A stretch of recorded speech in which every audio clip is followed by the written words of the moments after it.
I come to you with a message of leave-taking and farewell.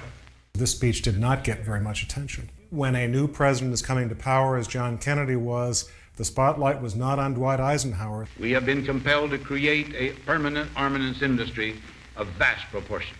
There was a feeling at the time that this must have been written by some speechwriter who just sneaked into the speech. In the councils of government, we must guard against the acquisition of unwarranted influence, whether sought or unsought, by the military-industrial complex.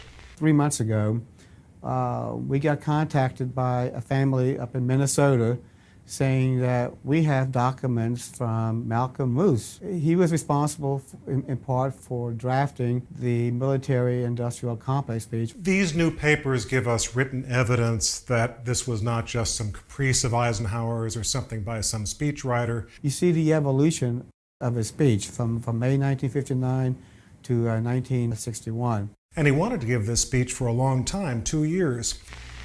Our military organization today bears little relation to that known of any of my predecessors in peacetime, or indeed by the fighting men of World War II or Korea.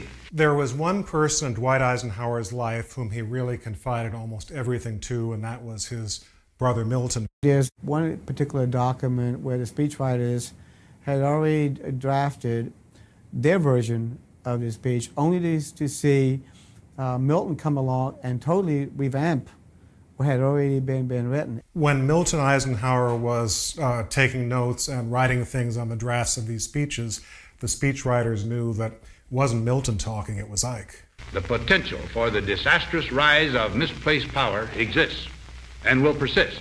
He would see magazines with advertisements for some new warplane or some bomb, and he got so angry he'd take the magazine and throw it into the fireplace of the Oval Office because he felt that defense spending should not be something that would be encouraged by companies who are seeking commercial gain. We must never let the weight of this combination endanger our liberties or democratic processes. There is an interesting document.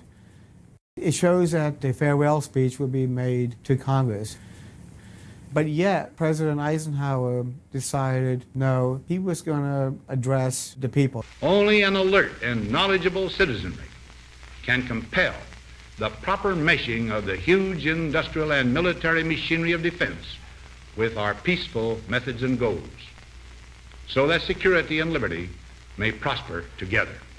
One test of how well a president speaks is how long the speech lives. Here we are 50 years later, we're still talking about this speech. Now, on Friday noon, I am to become a private citizen. I am proud to do so. I look forward to it.